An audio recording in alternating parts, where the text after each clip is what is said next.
रमजान आने वाला है। रमजान के बाद एक सदका हम देते हैं, उसको सदका फित्र बोला जाता है।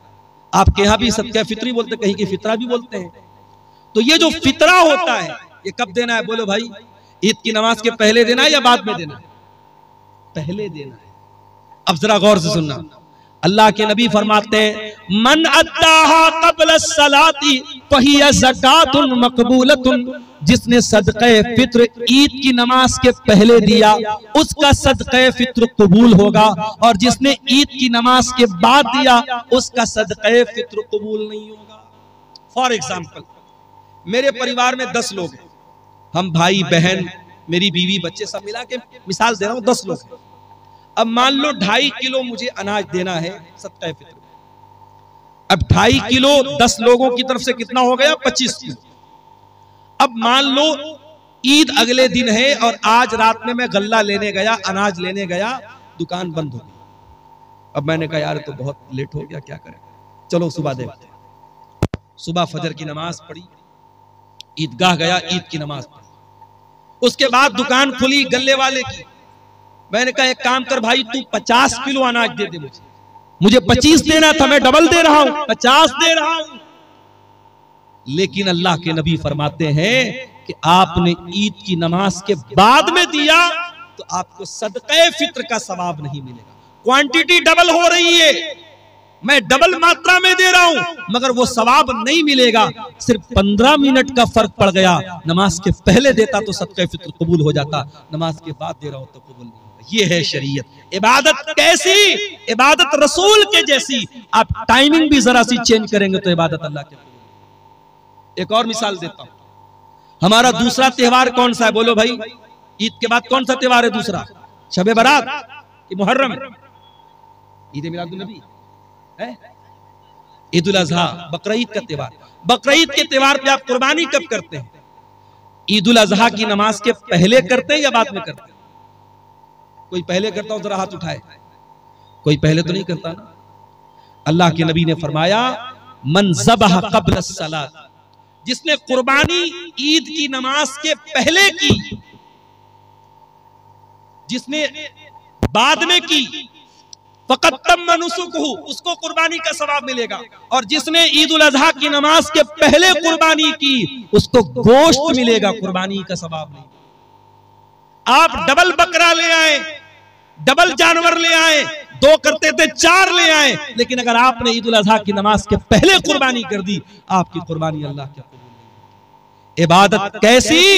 इबादत रसूल की जैसी। एक और मिसाल आपको देता हूं, हज करने जो लोग गए हैं अल्लाह उनका हज कबूल करे। जो इस साल जाना चाहते हैं अल्लाह सेहत और सलामती के साथ उनको रवाना फरमाए, और जिनके दिल में इरादा और ख्वाहिश है अल्लाह जिंदगी में उनकी ख्वाहिश पूरी फरमाए। हज में आप जाते हैं, बड़े आराम से मक्का में होटल में ठहरे हुए हैं। पहले आप गए, उमरा कर लिया, उमरा करके आराम से नॉर्मल कपड़ा पहना, आराम से मक्का में होटल में रह रहे। 8 ज़िलहिज्जा की तारीख आई, नबी का हुक्म है 8 ज़िलहिज्जा की जैसे ही तारीख आई, चलो हाजियो एहराम बांधो और मक्का छोड़ के कहां पहुंचो? मिना में। मक्का में आराम से एसी होटल में कमरे में रह रहे थे। मिना में टेंट लगा हुआ है, हजारों लाखों लोग वहां हैं, वहां टेंट में हमको जाके रहना है। और वहां जाके क्या करना है? बस 5 टाइम नमाज पढ़ना है। 4 रकात वाली नमाज को 2 पढ़ना है। वहां कोई काम नहीं, सिर्फ नमाज पढ़ना है। अब कोई अल्लाह का बंदा कहे कि या अल्लाह, मैं आराम से होटल में रह रहा था, एसी में रह रहा था, हरम में नमाज पढ़ रहा था, एक नमाज का सवाब 1 लाख नमाज के बराबर मिल रहा था, मुझे मिना क्यों भेजा जा रहा है? जवाब ये मिलेगा, इबादत कैसी? इबादत रसूल के जैसी। दीन तेरी मर्जी का नाम नहीं है, दीन तेरी मनमानी का नाम नहीं है। जहां मेरे नबी का हुक्म है कि तुझे मिना जाना है, तुझे जाना पड़ेगा। 9 ज़िलहिज्जा की तारीख आई, हाजी को हुक्म मिला, चल हाजी चल तू मिना से अरफात जा। अरफात में हाजी पहुंचा, वहां जाके जोहर पढ़ लिया, असर पढ़ लिया, जोहर और असर एक साथ पढ़ लिया। अब जोहर से लेकर के सूरज डूबने तक 5 घंटा 6 घंटा कड़ी धूप निकली है, मई का महीना है। हाजी आराम से अपने मिना में टेंट में रह रहा था, उसको अरफात में भेजा गया है, खुले मैदान के नीचे 5-6 घंटा क्या करना है? कुछ नहीं करना है। कोई नमाज पढ़ना है? नहीं पढ़ना है। जोहर असर के बाद वहां बैठ के अल्लाह का जिक्र करना है, दुआएं करना है। ये हज का पूरा तरीका कभी आप गौर कीजिएगा। हज का पूरा तरीका हमें बताता है इस्लाम हमारी मर्जी का नाम नहीं है, इस्लाम हमारी ख्वाहिशात का नाम नहीं है, इस्लाम अपनी इच्छाओं पर चलने का नाम नहीं है। इस्लाम अल्लाह और उसके रसूल के तरीके पर चलने का नाम है। इबादत किसकी? इबादत सिर्फ अल्लाह की। और इबादत कैसी? इबादत रसूल की जैसी। मेरे अजीजों, आज अफसोस की बात है कि मुसलमान अपने आप को मुसलमान भी कहता है, नबी का कलमा पढ़ने वाला भी कहता है, और दीन में मनमानी करता है, दीन में नई नई बिदअतें निकालता है। मुसलमान भूल गया उसके नबी अपने हर खुतबे में कहते थे वशर्रुल उमूरि मुहदसातुहा व कुल्लु मुहदसतिन बिदा व कुल्लु बिदअतिन ज़लाला व कुल्लु ज़लालतिन फिन्नार। दीन के अंदर हर नया काम बिदात है और हर बिदत गुमराही है, और हर गुमराही जहन्नम में लेकर के जाने वाली है। ये बिदतें हमारा दुनिया में भी जीना हराम कर रही हैं। अभी मैं नौगछिया से आपके कटिहार आ रहा था, मुझे किसी ने बताया वहां पे कोई उर्स हो रहा है। उर्स जानते हो? उर्स क्या होता है भाई? उर्स वो तारीख होती है जिस तारीख में जिसकी मजार है, जिसकी कब्र है, उसका इंतकाल हुआ है। उसके इंतकाल पर गम नहीं मनाया जाता, उर्स मनाया जाता है। क्यों? ये अकीदा रखा जाता है कि अल्लाह का वली जिस दिन उसका इंतकाल हुआ उसकी तो सुहाग रात है। नऊजुबिल्लाह। उर्स के माने, ये मैं गलत तर्जमा नहीं कर रहा हूँ, उर्स दुल्हन से बना, आरीस से बना है। गोया कि वो अल्लाह से मुलाकात कर रहा है, अपने महबूब से मिल रहा है, उसकी शादी की रात है, उस खुशी में उर्स मनाया। अस्तगफिरुल्लाह, ये है उर्स की हकीकत। और मुसलमान आज उर्स मना रहा है, पूरा नौगछिया का पूरा रोड जाम है।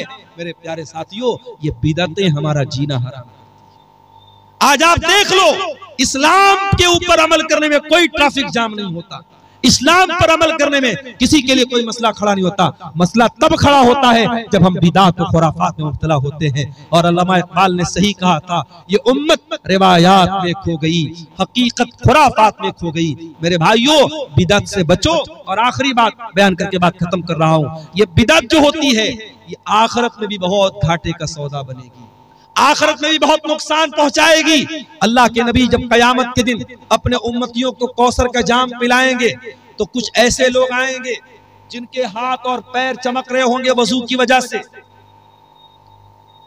वजू की वजह से उनके हाथ पैर चमक रहे होंगे। अल्लाह के नबी उनको कौसर का जाम पिलाना चाहेंगे। फरिश्ते कहेंगे अल्लाह के नबी आप इनको नहीं पिला सकते। अल्लाह के नबी कहेंगे ये तो मेरी उम्मत के लोग हैं, ये तो मेरे मानने वाले लोग हैं, मेरा कलमा पढ़ने वाले लोग हैं। आप फरमाएंगे क्यों इनको मुझे तुम कौसर का पानी नहीं पिलाने दे रहे हो? फरिश्तों क्या बात है? फरिश्ते क्या जवाब देंगे? इन्नका ला तदरी मा अहदसु बादक, ऐ अल्लाह के रसूल आप नहीं जानते ये बिदअती लोग हैं, इन्होंने आपके बाद आपके दीन में बहुत सारे नए नए काम निकाले हैं। जब नबी को पता चलेगा ये बिदअती लोग हैं, बुखारी और मुस्लिम के अल्फाज हैं, अल्लाह के रसूल फरमाएंगे सोहकन सोहकन लिमन गय्यर बादी, जिन लोगों ने मेरे दीन को बदल डाला उनके लिए बर्बादी हो। तो बिदअती को कयामत के दिन अल्लाह के नबी भी धक्का देके भगा देंगे, उसको न कौसर का जाम मिलेगा न अल्लाह की नजात मिलेगी। अल्लाह हम सबको बिदअत और खुराफात से बचाए। ये 2 सवालात आए हैं, इनका जवाब देके मैं इजाजत चाहूंगा। सोने की सही तरीका क्या है, यानी किस तरफ सर करके सोना चाहिए? अगर पश्चिम की तरफ पैर करके सोए तो क्या हो? कोई हरज की बात नहीं। पश्चिम की तरफ पैर करके सोने में कोई हरज की बात नहीं। कोई ऐसी दलील नहीं है कि पश्चिम की तरफ पैर करने से ये किबला की तौहीन होती है।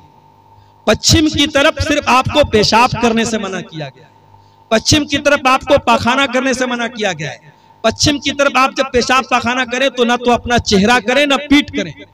इसी तरीके से पश्चिम की तरफ थूकने से मना किया गया है। लेकिन पश्चिम की तरफ पैर करके सोने में कोई हरज की बात नहीं है। बल्कि अगर कोई मजबूर आदमी है जो बैठ करके नमाज नहीं पढ़ सकता है, जब वो लेट करके नमाज पढ़ेगा तो उसका पैर किधर होगा? पश्चिम की तरफ ही होगा। लिहाजा अच्छा, सोने का सही तरीका क्या है? बहुत आसान है। आप दाहिनी करवट लेट जाएं और अपने गाल के नीचे अपना हाथ रख लें और जो दुआएं अल्लाह के नबी ने सिखाई है वो दुआएं पढ़ के सोएं, वजू करके सोएं, तो ये ज्यादा बेहतर है। ये तरीका जो सोने का बताया गया। भागलपुर जिला में एक जगह है जिसका नाम बीपुर है, वहाँ पे एक पीर के नाम से मशहूर है। वहाँ पे कटिहार के मुसलमान और भागलपुर के मुसलमान ज्यादातर मन्नत के इरादे से बकरा और मुर्गा चढ़ाने जाते हैं। बिल्कुल गलत है। शब बारात में खूब रोजा रखते हैं जी। देखिए, शब बारात का रोजा साबित नहीं है, लेकिन हर महीने की चांद की 13, 14, 15 तारीख का अय्याम 20 का रोजा, जो चांदनी रातों का रोजा होता है, वो अल्लाह के नबी रखते थे। तो अगर आप हर महीने रखते तो शाबान में भी रखिए। अगर शाबान में आप रखना चाहते हैं 13, 14, 15 का आप रोजा रख सकते हैं, लेकिन खास 15 शाबान का शबे बारात का रोजा बिल्कुल गलत है, उसका कोई सबूत नहीं। इसी तरीके से भी ये जो भाई ने बताया बीरपुर में जाके मुर्गा और बकरा चढ़ा रहे, बिल्कुल गलत है, हराम है। वमा उहिल्ल बिही लिगैरिल्लाह, अल्लाह के सिवा किसी और के नाम से अगर जानवर ज़बह हो रहा है, शिर्क है। न तो उस जानवर का गोश्त खाना जायज है, और ऐसा करना अल्लाह के साथ शिर्क करना है। जिस तरीके से नमाज इबादत है, रोजा इबादत है, उसी तरीके से जानवर ज़बह करना भी इबादत है। जानवर आप सिर्फ अल्लाह के नाम से ही ज़बह कर सकते हैं। इसीलिए जो मैकडॉनल्ड में जाके चिकन खाते हो, पता लगा लो कि वो ज़बह वाला जानवर है कि नहीं है।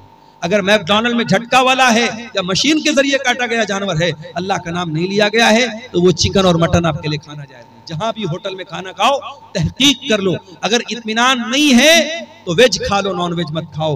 कोई ऐसा गोश्त मत खाओ जिसके बारे में डाउट है कि उस पर अल्लाह का नाम लिया गया है या नहीं लिया गया है। यही बातें हैं जिन पर मैं आपसे इजाजत चाहता हूँ। अल्लाह से दुआ है रब्बुल आलमीन हम सबको कहने सुनने से ज्यादा अमल की तौफीक अता फरमाए। आमीन व आखिर दावाना अल्हम्दुलिल्लाहि रब्बिल आलमीन वस्सलामु अलैकुम व रहमतुल्लाह। और एक छोटा सा सवाल है कमेटी की तरफ से, कबीराज से इलाज कराना कैसा है? हमारी बिरादरी की औरतों का बहुत ज्यादा भरोसा।